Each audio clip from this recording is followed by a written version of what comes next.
questions, please feel free to unmute yourselves if you'd like to. Just please be considerate and mute yourself once you're done with the question. If you have questions in the chat, Ed, could you possibly take those questions and ask those questions if people don't feel like coming off of mute? And I'll be happy to address those throughout the presentation. Will do. So we're going to be, go ahead.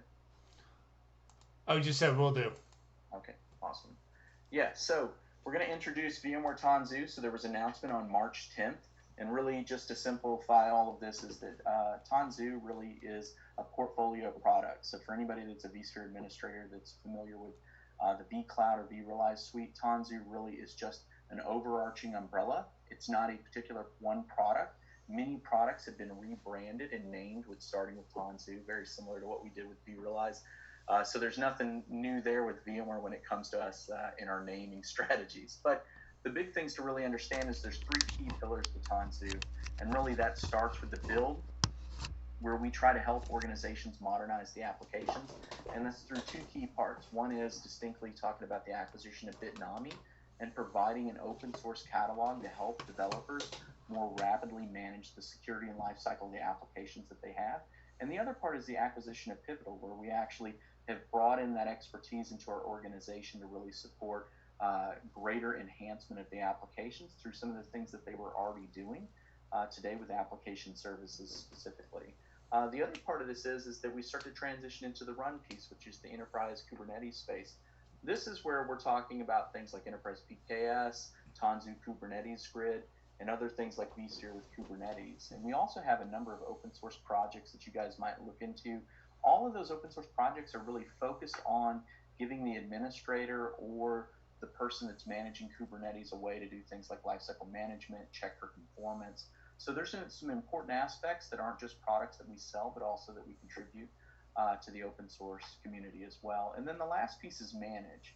So the thing that we're starting to understand and realize very rapidly is that so many organizations as a whole are starting to deploy Kubernetes, not just on-premise and not just one flavor of Kubernetes, but also doing this across multiple cloud providers.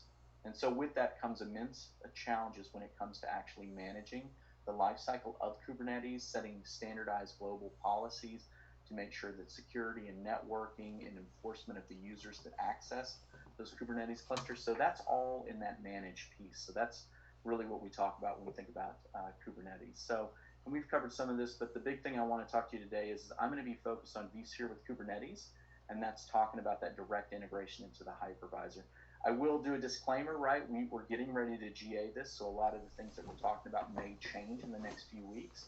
And also this morning, as I was working in my demo lab, it actually completely crapped out on me. So I'm actually in the process of rebuilding that right now. We may get access into that so you can actually see an initial build at the end of this presentation. But I also have an HOL that I can go through and talk to and cover some of the topics from a technical standpoint that I was going to show you as well. So not too big of a deal, but the demo guys got me this morning. So needless to say, we're rolling with slides unless you guys have questions. So the big thing that we're talking about here, as you guys can see the slides, is we, from a vSphere standpoint, we've seen that developers really want the space to be able to do code, test, and deploy, and also support the applications that they need to be able to actually provision. And at the same time, virtual administrators and admins in general on the IT operations side have to be able to provide performance capabilities, security, the ability to actually provide availability and lower cost all at the same time.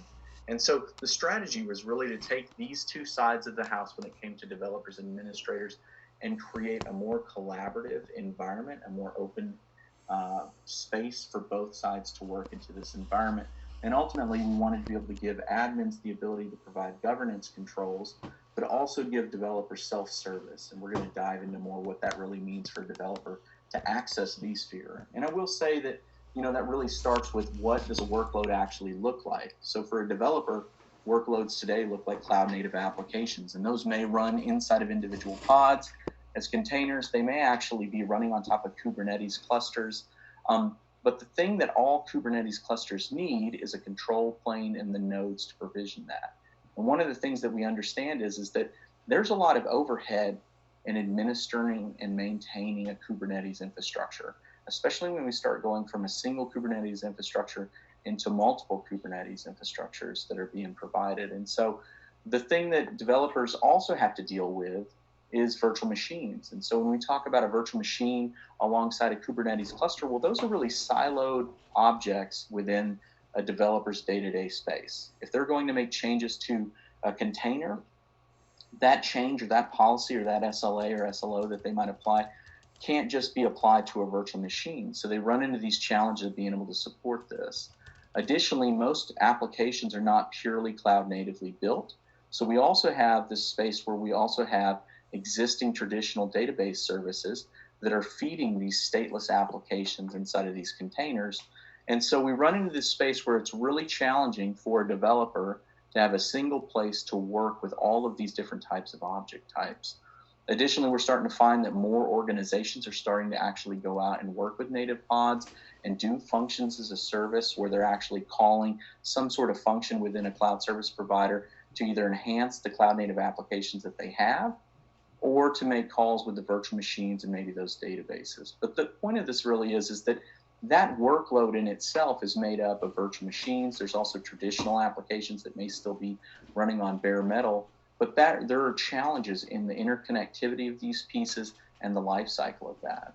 And so the idea here with vSphere with Kubernetes is really to give developers the ability to be able to deploy that application, operate those applications, whether they're virtual machines or containers themselves, but at the same time be able to take an administrator and let them be able to provide the level of availability, how the security posture is going to be, and if they want to be able to provide for the line of business a quality of service, they can do those things inside of vSphere. And so this is really where we start to look at using Kubernetes to manage these workloads. And today, a developer may just see this as a simple YAML file for some of these calls to be made, but ultimately, from a VI admin standpoint, they're traditionally used to just taking a virtual machine and working within that VM or that set of VMs to operate on a day-to-day basis. And so our idea was to be able to give a declarative model for developers to be able to access, to be able to provision in this space, and also have that to be something that has version control built into that. So if a developer or an administrator need to maintain a certain life cycle of virtual machines and containers, or Kubernetes clusters for that matter, they could absolutely be able to do that in the same space. And so the idea behind this was really that we came up with the idea of utilizing what's a Kubernetes construct to describe as a namespace to be able to provide support for all of these different aspects, to be able to collectively bring all of these different pieces together to support that.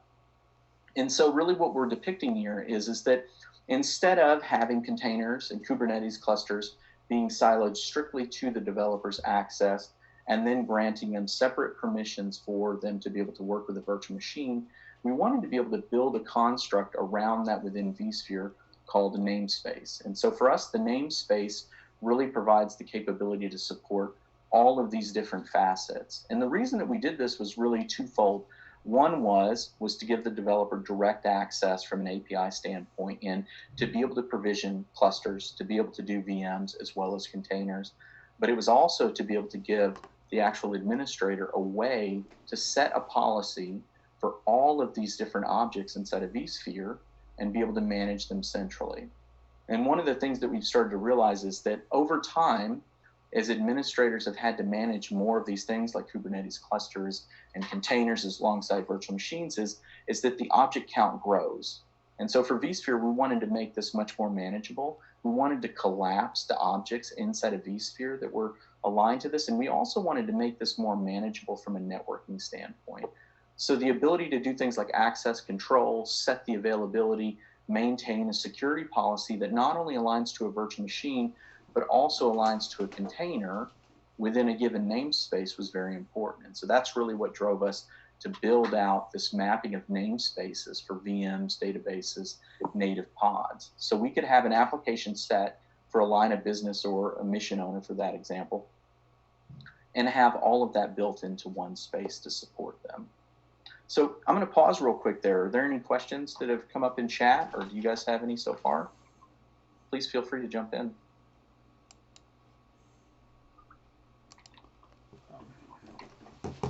All right, I'll take silence as no. So going into vSphere with Kubernetes, right?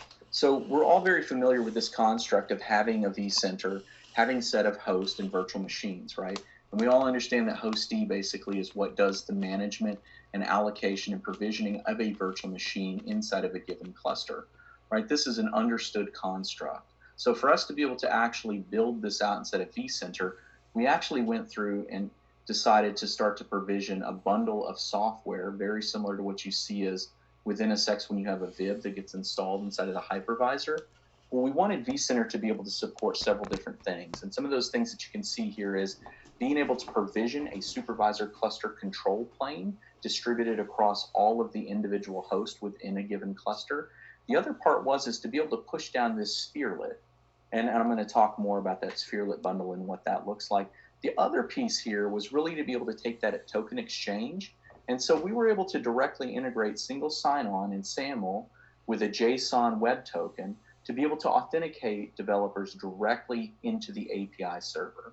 So when a developer uses a CLI to get access into their environment, they're not actually going and logging into the UI of vSphere. They're actually gaining a token which grants them direct access into the supervisor cluster. And we wanted to be able to do this all through a REST API. So this was the part of the vCenter pieces that really supported the ability to provision this. Once we actually enable that supervisor cluster, a Kubernetes control plane gets provisioned across all of the hosts in that cluster. We only see one here at this time, but they're actually in each one of the hosts themselves is a Kubernetes control plane VM that's been provisioned. The thing that I want you guys to focus on is really this spherelet. So today, when we talk about hostd, we're able to integrate directly with the distributed resource scheduler, which is really important for managing resource allocation within the cluster itself. So in order to be able to communicate with containers and pods and Kubernetes clusters, we built what's called the spherelet. And the spherelet is basically ported over from kubelet, and kubelet is an open source project to be able to manage some of the resources when it comes to pods and containers. And we rewrote that in order to be able to communicate with hostd in order to be able to understand resource allocation. So it's one thing to be able to give a developer access to containers and clusters of Kubernetes. It's another thing to have those be balanced from a resource standpoint. So the spherelet and hostd actually communicate and integrate together in order to allow for provisioning of these Kubernetes constructs alongside virtual machines. So we have a more balanced resource management when it comes to that. So taking a look at this Kubernetes control plane VM, really some of the important things to understand is when this control plane VM gets provisioned out on each one of the hosts, not only is that a control plane VM for Kubernetes within the supervisor cluster, but this also provides us our etc database. So for those of you that are not familiar with Kubernetes, an etc database is what holds all the information for the Kubernetes cluster, as well as the container constructs, what sizes, how many nodes are needed for that. So it holds all of that critical information for Kubernetes within that. So if you think about having a control plane distributed across the cluster itself, not only we do that with the database, but we also do that with the API server. So that API server is what directly integrates and allows for developers to make calls to automate the provisioning of both containers and clusters within themselves. And all these things like kube scheduler and scheduler extensions, those are very normal constructs to Kubernetes, but we needed to be able to integrate those in so that those directly work within the hypervisor. The other thing is here is the ability to have the token exchange service and be able to have users directly log in. So if you think about Active Directory services, integrating that into vCenter and being able to take an Active Directory team and give them permissions to the API to be able to provision what they need from a development standpoint, but they don't have to have access directly into vCenter to manage that. This is the way that we were able to accomplish this. Additionally, with each one of these control plane VMs, we also provision out the NSX container plugin CNI as well as the native storage for the CSI. So the communication of both the storage from a resource standpoint, whether it's ephemeral or persistent, whatever that may be for it, as well as the networking pieces. And you'll see we're talking about later on, the networking piece is a really tight integration that we built into this as well. So the other part of this is that when it comes to actually being able to support containers and pods within the supervisor cluster, the construct of being able to provision a pod is very important. this traditionally is something that was basically elevated up to a Kubernetes cluster running either on bare metal or on top of virtual machines. But we wanted to be able to do this directly within the hypervisor. So we basically created what's called a container runtime executive. And that is essentially a VIB that gets deployed in each one of these hosts as well. But this allows us to do native pods directly within the supervisor cluster. So not only can we do a cluster for Kubernetes, but we also can have, if developers need to provision up these pods directly. And so the way that we built the CRX was basically to strip down the Photon OS distribution that we have and just have that support as a kernel to be able to provision. And so when you look at CRX, it's a very, very lightweight Linux kernel that provides a container runtime engine as well. And so that container runtime engine is what allows us to do these native pods and provision out these containers on demand based on what a developer might need within the supervisor cluster. The big thing to understand is that this is not a virtual machine that basically a developer can directly access, but it allows us to provide very, very good isolation within these individual pods as they're created. So we can basically isolate them in a way that we typically would see with virtual machine isolation as well. So what ends up happening here is we're able to use CRX to actually provision out pods across the entire cluster, as well as be able to provision the virtual machines. And when it comes to virtual machine provisioning, that's still happening from the hostee, but everything that's happening with CRX is what's provisioning out those pods themselves. And so as a whole, we actually have this ability to create what we call the supervisor cluster. So there's a one-to-one relationship between a supervisor cluster and the hosts that make up a traditional vSphere cluster. If we want to have multiple clusters within vCenter, we can create multiple supervisor clusters. And this gives us the ability to really do some interesting things when we think about providing developers or lines of business multi-tenancy or separations based on those clusters. So I'm going to pause there. Are there any questions so far? So let me read this back. So will the CRX pod run on all ESXi hosts in that cluster? The answer is yes. So CRX basically is provisioned within the bundle of software. So when we go into vCenter and we enable that ESXi cluster to actually become a supervisor cluster, there's a software push of both the Spherelet as well as the CRX in order to support all those Kubernetes dependencies that we might need. So I hope that answers that question. So taking it a step further, so this is really what it looks like. So IT operations still has access to go in and actually provision resources, set up storage policies, the networking pieces of this, be able to actually go in and assign permissions for users to access. But developers now have access to this supervisor cluster. And ESXi and NSX and vSAN or any of the partner storage are all critical to providing this capability underneath here. So there is no direct dependency on vSAN. You can use any type of storage, and we'll go into some of that some more later on. But the interesting thing is that we talked about pods, and we talked about provisioning containers directly within the supervisor cluster itself, right? A developer having a need just to spin up a set of containers and then tear those containers down.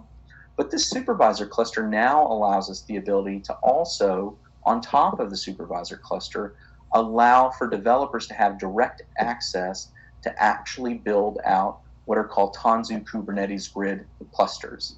So Tanzu Kubernetes Grid is actually our Kubernetes distribution along with the integration of what's called Cluster API. And Cluster API, just to put it shortly, is basically a lifecycle management capability. For anybody on the call today that's familiar with Enterprise PKS and BOSH and what BOSH does to allow for clusters and nodes to be able to self-heal, to be able to come up and down and scale out as needed, is really what Cluster API does for the open source community. And so TKG, Tanzu Kubernetes Grid, has the ability to be provisioned on top of the supervisor cluster. So now we think about the ability to set resources within the supervisor cluster for a given namespace, but also be able to provision out Kubernetes clusters on demand, self-service from the developer.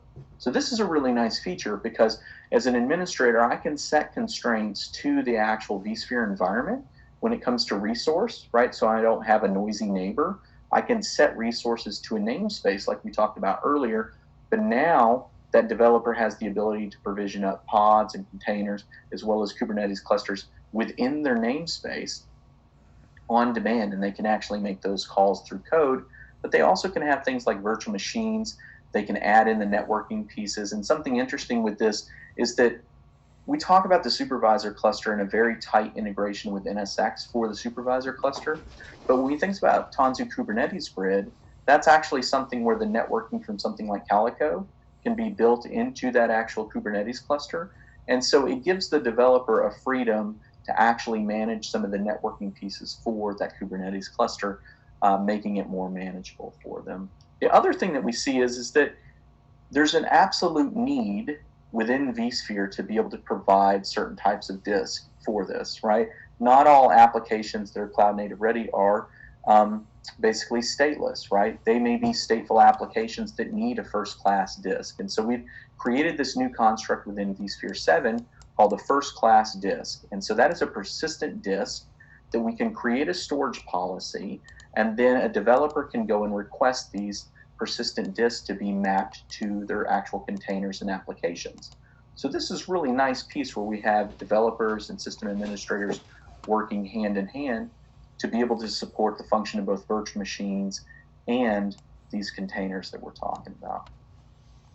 So the other thing here that we talked about is pods, right? The ability for a developer to be able to access and provision out pods or just strictly containers for whatever that need may be and tear that down within a set resource pool. The other really neat thing is for those that are familiar with Harbor, Harbor's an open source project that we've had that basically is a container registry that allows you to do security and scanning. You can set up projects to be able to let people actually manage and control their container images. So if you think about going to Docker and pulling down these images and having an on-premise Harbor instance in place to be able to actually go through and scan and have version control and have developers pointed to Harbor instead of just going out to the public internet and pulling images from anywhere, this is a really nice functionality piece.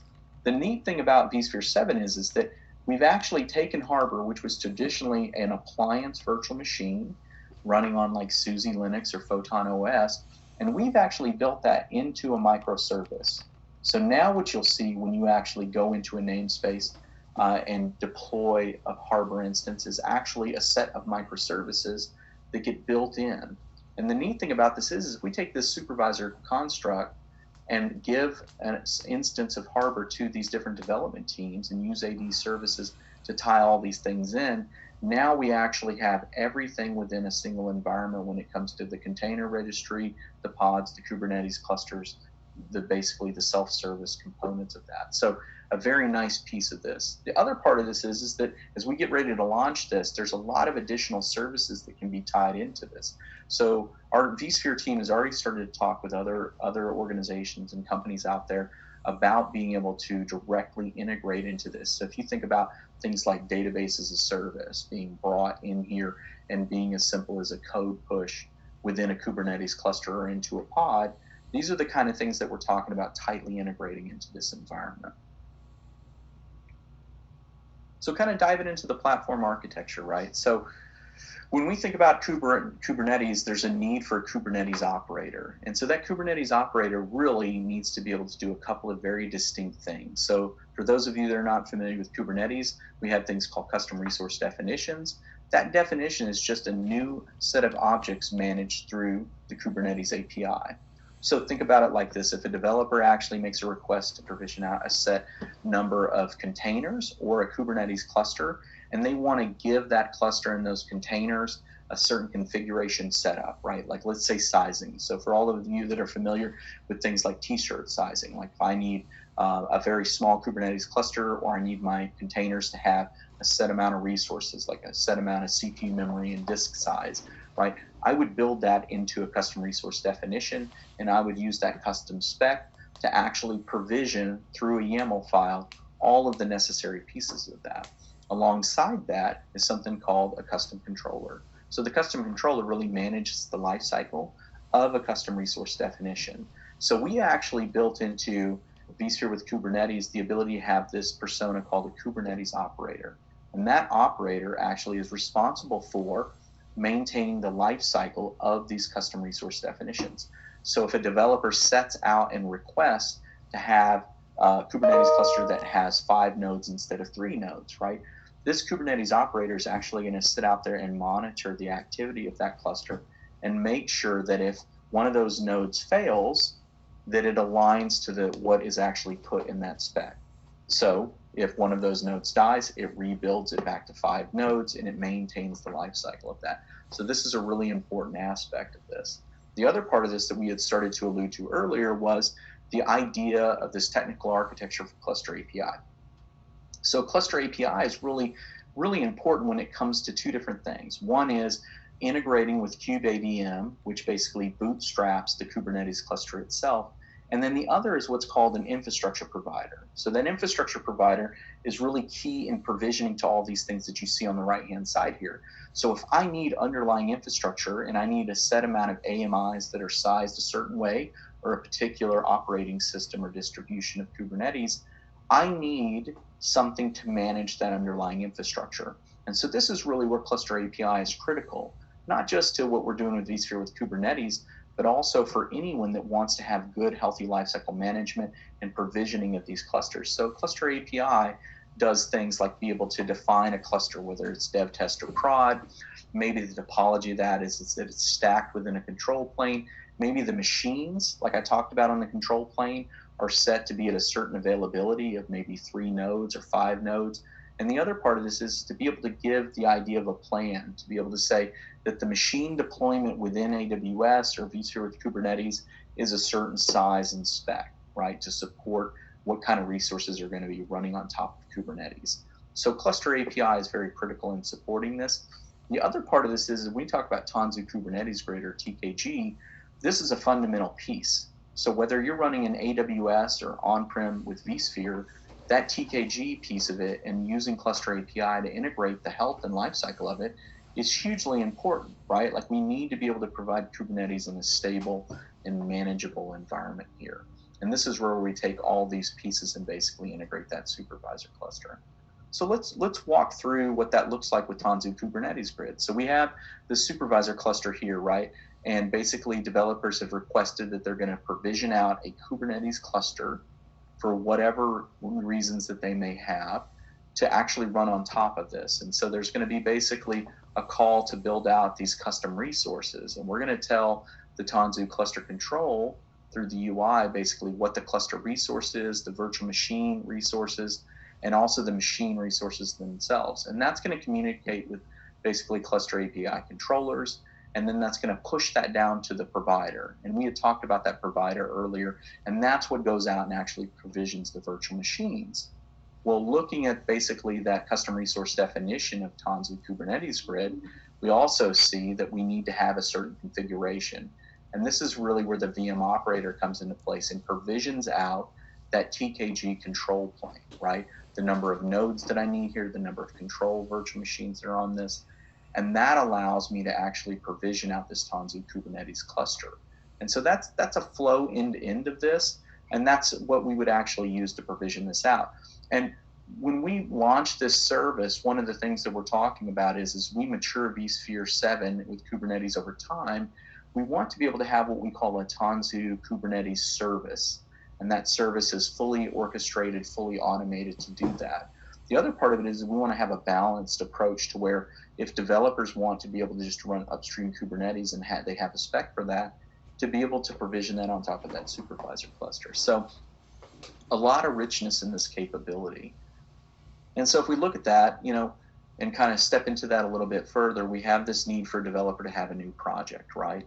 But as an operator, I need to go in and create a namespace. And what we're actually looking at here is the vSphere environment, right? So I have this supervisor cluster, and the administrator, most of you that are on the phone here for this call today, needs to be able to set up the resources for that. So this is really where it's critical to be able to say, okay, I've made a dev project request here. I know that I need these kind of specs in order to support that. And this is where the operator comes in and they actually utilize these tools like the VM operator and cluster API operator to provision this namespace, but this namespace has the resources to support 20 terabytes with high performance SSDs. We have the CPU and RAM are all set for this. And we know that we're going to have virtual machines and Kubernetes all managed within this environment. So we also need that visibility, right? We need to be able to see what's going on. As an operator, one of the biggest challenges that we've seen today is that administrators don't really know how to troubleshoot. They don't know what the performance characteristics of a Kubernetes cluster is. And so they basically go through this process of trying to understand that. And this is really where we have this integration of being able to do both the virtual machines and see this vSphere environment, as well as to be able to build out these virtual machines, right? And that's a really important posture for this to be able to support. So let me build this all the way out here. So let me jump into this. So one of the things that's really interesting is we talked about this tight integration with NSX and that supervisor cluster.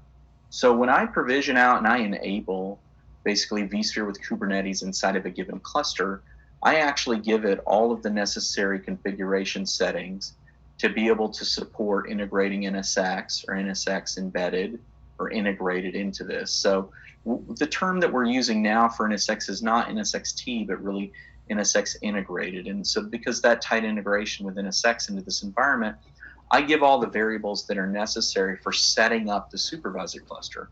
Once I do that, NSX will actually go out and provision out the T0 router and a T1 router to support the supervisor cluster. This is really, really powerful because traditionally what we've seen when it comes to configurations for administrators to set up all the necessary networking components for Kubernetes is that's roughly about 200 steps. That entire process, whether that's the distributed firewall policies, setting up these routers to be able to configure the management and ingress and egress for Kubernetes itself. And so we've been able to automate that down and make it about 12 steps to integrate NSX into the support of Kubernetes and the supervisor cluster. But the interesting thing is that we start to look at things like namespaces and being able to isolate those, not just by a virtual switch that we see, but also by a distributed firewall policy. So when we talk about supporting projects or lines of business and being able to ensure that we have those managed and separated and that we have policies that are appropriate for both virtual machines and the containers that are running inside of these pods, that's a really powerful piece. And that all gets initially built out when we enable this workload cluster to support our capability. So the integration with NSX is a really important piece of this, but it's also a really nice piece in order to support the overlay. So if we said Tanzu Grid Kubernetes clusters were running inside of this namespace as well, that's also a place where I can set firewall policies for that. And I can define a security policy to support those Kubernetes clusters as well. The other part is the cloud native storage piece. And I talked about this before, but with the namespace, we have what are called persistent volumes. And persistent volumes is a term that's used within Kubernetes, but it's very important when it comes to a developer's access to be able to configure the necessary storage to run for these containers. And the way that we've set this up across the entire Kubernetes cluster and vSphere in general is that we've gotten a much tighter integration with the storage control plane. And what happens with that storage control plane is it allows for the developer to make calls based on the resources that an administrator has provisioned to support any of these containers or Kubernetes constructs. The neat thing about that is that storage control plane is very tightly coupled into all the storage components that we're used to today. So you're not dependent on just vSAN, but you can utilize things like existing like vVols, NFS, VMFS type of capabilities in order to support that. So as an administrator, I can set a storage policy inside of vSphere. I can give that a set resource allocation amount as far as storage is concerned. And I can also start to create tiers of storage for those developer teams to use.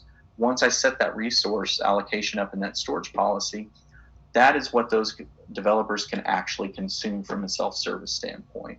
So you can increase that, you can scale that in or scale that out as needed, but it gives you much more flexibility. And storage is one of those places that we've seen a lot of challenges with organizations to manage and be able to control as a whole. So this is really talking more about this, the ability to create a persistent volume claim. So the developer is able to actually make this request through the CLI and hit the API server. So if you're provisioning, for example, this Nginx basically application within a container, you can also have within the YAML file the set code to tell it how big that volume is. And so that developer now has access to actually provision out that storage as well based on the resources that we've defined for them. So this is a really powerful integration piece.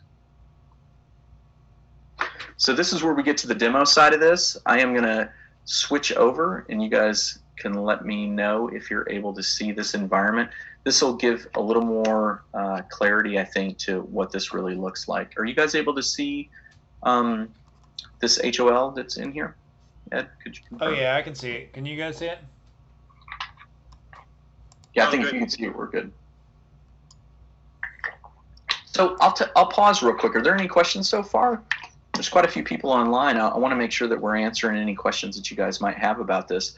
I know we covered some of the permission side of this a little bit, but I'm just curious as to what you guys are thinking about this. Do you see this as beneficial? Like, does this make this more manageable for you as an administrator with vSphere? Do you see some benefits with that? Hey, Daniel, there was a question back at 11:39 that was actually a great question. Oh, I'll read it here for you. Please. Do we need to have the same Kubernetes version on the Supervisor Cluster and TKG?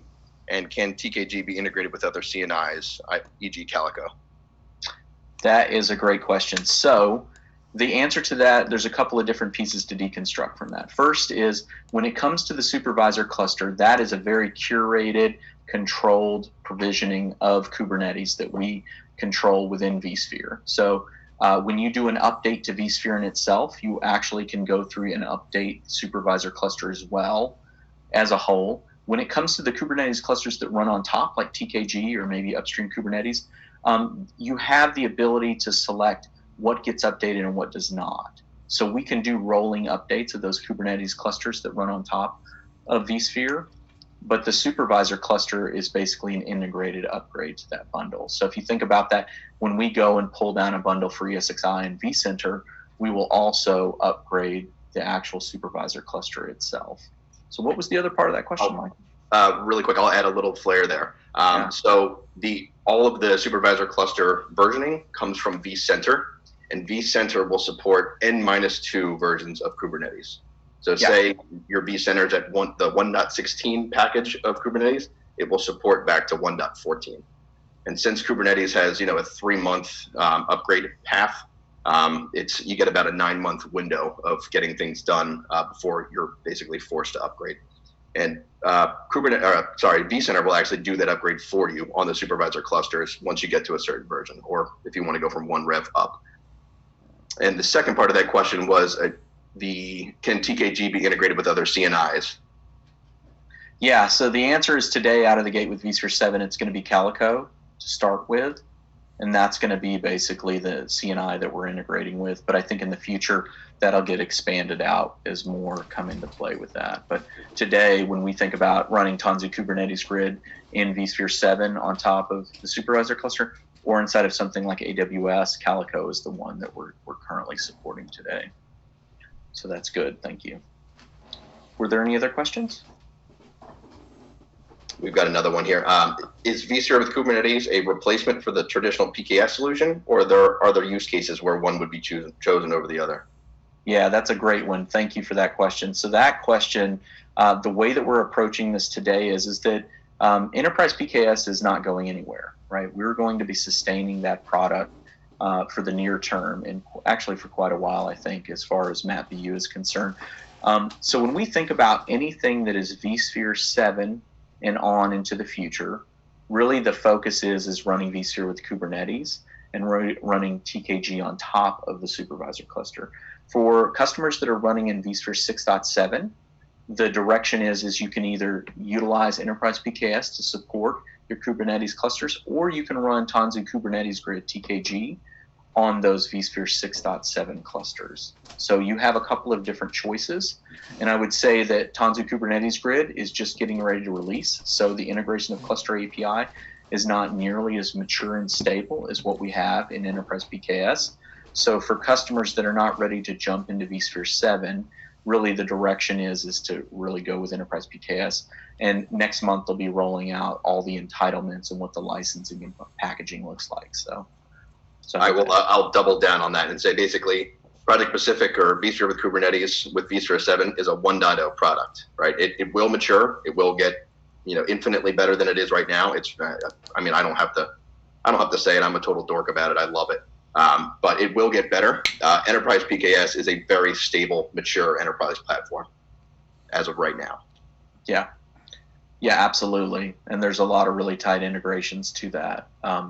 When it comes to authentication and backups that are very mature with that product, as well as the integration of NSX. And we think about the ability to manage those namespaces, be able to do things like with the T1 router, be able to do firewall policies.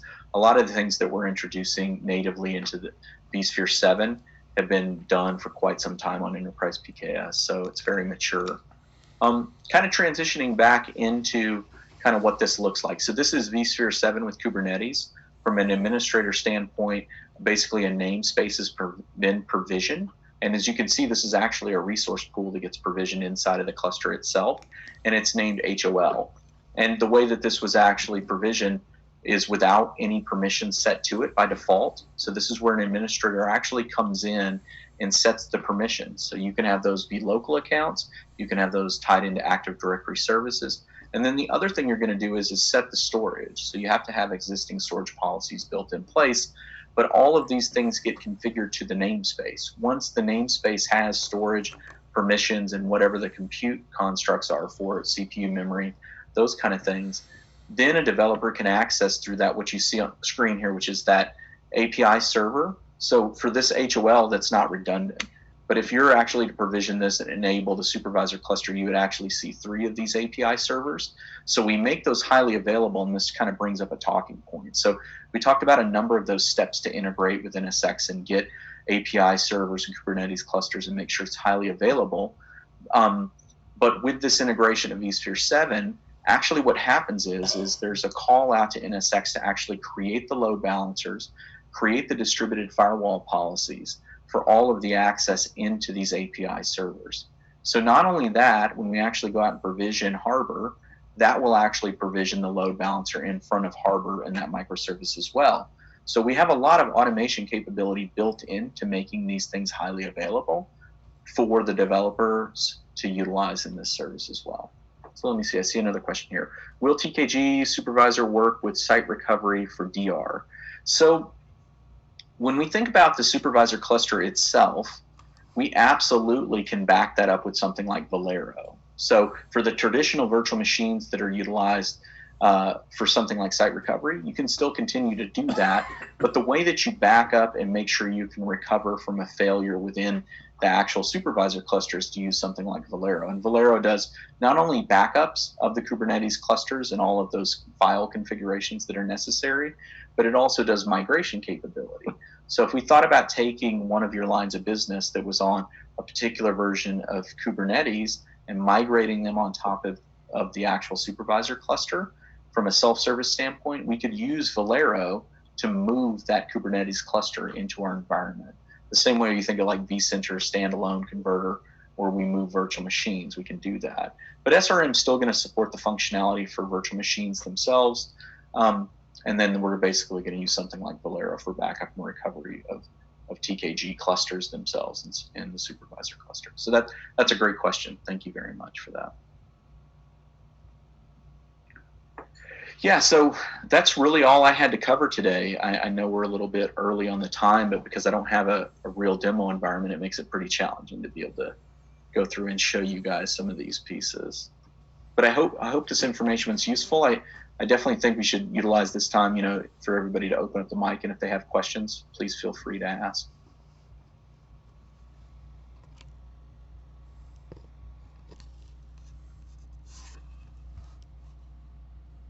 All right. Well, Ed, I don't know if you want to close up. Like, I know you put the survey out there earlier. I really appreciate you guys being able to come on. I'm sorry I wasn't able to actually provide a full demo. That's really unfortunate, but maybe we can get it next time. Thank you very much, Daniel, for your time. Really appreciate everything. Yeah. No, 50 people showing up, that's fantastic. I really appreciate it. A lot of great questions. And Michael, thank you so much for handling some of those questions and adding some additional context to those as well. Yes, thank you, Michael. And by the way, congratulations, Michael, 3.0. Yeah, had baby number 3 last week, so my house is currently pandemonium. But yeah, all